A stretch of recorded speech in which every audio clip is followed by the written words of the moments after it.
정주영 회장은 한국 경제의 한 시대를 상징하는 인물이었습니다. 그가 남긴 말과 행동, 그리고 삶의 태도는 단순한 성공을 넘어서 부를 만드는 사고방식의 전형으로 지금도 회자되고 있습니다. 그가 걸어온 길은 누군가에게는 교과서였고 누군가에게는 전설이었죠.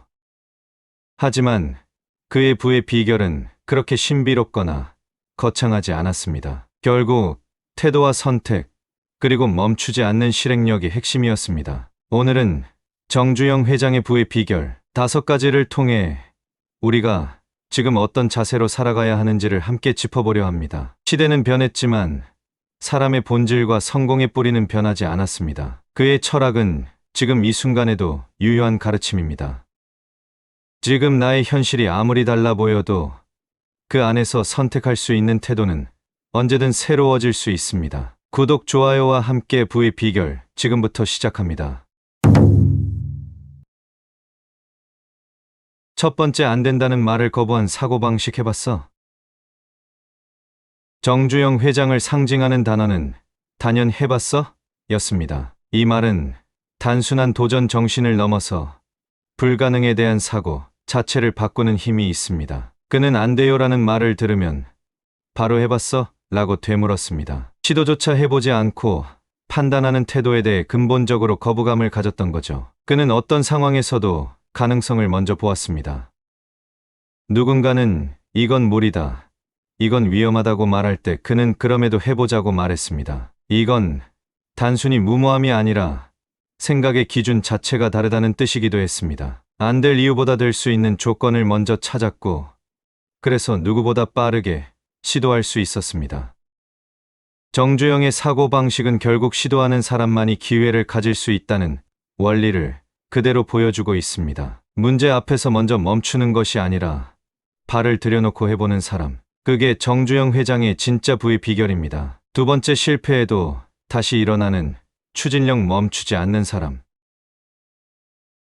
정주영 회장은 실패를 두려워하지 않았습니다. 실제로 그는 젊은 시절에도 여러 번 사업에서 좌절을 겪었고 현대그룹을 키우는 과정에서도 수많은 위기를 맞이했죠. 하지만 그는 실패를 실패로 끝내지 않고 언제나 다시 시작하는 쪽을 택했습니다. 그 차이가 결국 부를 만든 결정적 원인이었습니다. 그는 실패를 경험이자 자산으로 삼았습니다. 한 번 쓰러졌다고 끝난 게 아니다, 다시 일어나면 된다는 자세로 실패를 무대 뒤로 끌어내 숨기기보다 전면에 세워 다시 도전의 무기로 사용했습니다. 추진력은 성격이 아니라 훈련이었습니다. 그리고 정주영 회장은 그 훈련을 몸으로 익힌 사람이었습니다. 그가 부자가 될 수 있었던 건 멈추지 않는 근육을 가진 사람이었기 때문이었습니다. 아무리 어려운 상황에서도 물러서지 않고 앞으로 밀어붙이는 힘, 그게 바로 그의 추진력이었습니다. 그는 넘어졌을 때마다 다시 일어났고 그것이야말로 누구도 흉내낼 수 없는 귀중한 자산이었습니다. 세 번째, 현장을 누구보다 잘 아는 리더십, 몸으로 부딪힌 사람. 정주영 회장은 탁상에서 지시만 하는 경영자가 아니었습니다. 그는 항상 현장에서 직접 문제를 보고 직접 듣고 직접 판단하는 태도를 가지고 있었습니다. 건설 현장, 공장, 사무실, 어디서든 그는 사람들 속에 있었고 그들의 눈높이에서 소통했습니다. 이런 리더십은 사람들에게 신뢰를 주었습니다. 정 회장은 사람을 움직이는 법을 알았고 그 움직임이 곧 돈의 흐름을 만들어낸다는 걸 잘 알고 있었습니다. 그는 사람을 위한 회사를 만들고 사람을 통해 함께 커지는 부의 시스템을 만들었습니다. 부는 숫자가 아니라 사람이 만들고 유지하는 것이라는 걸 온몸으로 보여준 인물이었습니다. 조직의 성장은 결국 사람에 달려 있다는 걸 그는 누구보다 정확히 알고 있었습니다. 그는 사무실 책상보다 현장의 흙먼지와 바람을 더 믿었던 사람이었습니다. 네 번째, 기회는 기다리지 않고 만든다. 남이 안 하면 내가 한다.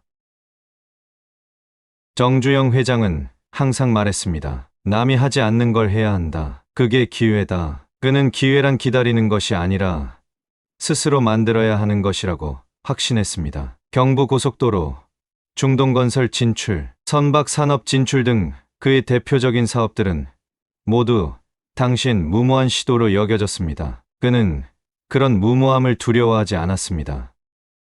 오히려 아무도 하지 않는다는 이유로 더 매력적인 도전이라고 여겼습니다. 위기 속에 기회가 있다는 말, 그는 그걸 실천으로 증명했습니다. 부자는 운이 좋았던 사람이 아니라 위험 속에서 기회를 본 사람이었습니다. 정주영 회장은 그걸 정확히 알고 있었고 실행했습니다. 타인의 시선을 두려워하지 않았고 남의 평가에 흔들리지 않았습니다. 그 믿음이 결국 길이 되었고 길이 돈이 되었습니다. 누구나 주저하는 순간 그는 먼저 발을 들여놓는 사람이었습니다. 그 용기 한 걸음이 세상을 바꾸는 힘이 되었습니다. 5번째, 자기 자신을 믿은 강력한 자존감. 책임은 나에게 있다.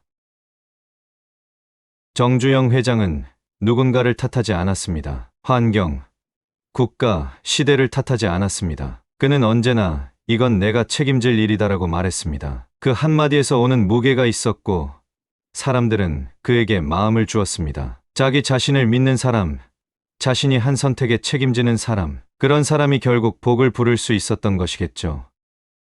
그는 늘 자존감으로 버티고 자신감으로 실행하며 책임감으로 마무리했습니다. 그 안에 계산은 있었지만 계산보다 먼저 신념이 있었습니다. 그 신념이 흔들리지 않으니까 돈이 흔들려도 중심을 잡을 수 있었습니다. 부자란 결국 그런 중심을 가진 사람이라는 걸 그는 몸으로 보여줬습니다. 책임지는 사람에게는 자연스레 일이 몰렸고 사람도 몰렸고 결국 돈도 몰렸습니다. 정주영은 외부의 비난보다 자신의 판단을 더 믿었고 그 믿음이 결국 길이 되었습니다.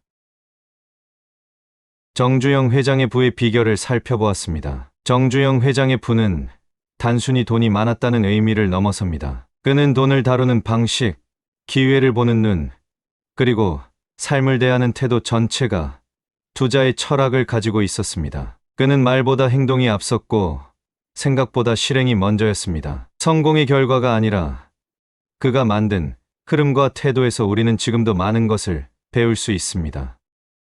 오늘 이 5가지 이야기가 여러분들의 일과 생각과 표정에도 작은 울림을 주었으면 좋겠습니다. 지금 당신이 있는 자리가 어디든 당신이 만들어갈 수 있는 부의 길은 반드시 있습니다. 안 된다는 말은 이제 그만 해봤어. 이 한마디가 지금의 나에게 가장 강력한 부의 신호가 될 수도 있습니다. 그리고 그 신호는 남이 줄 수 있는 것이 아니라 스스로 선택하고 붙잡아야 하는 것입니다. 지금의 나도 지금부터 바꿀 수 있습니다. 영상을 시청해주신 모든 분들의 앞날에 복이 가득하길 바라며 이만 마치겠습니다. 시청해주셔서 감사합니다.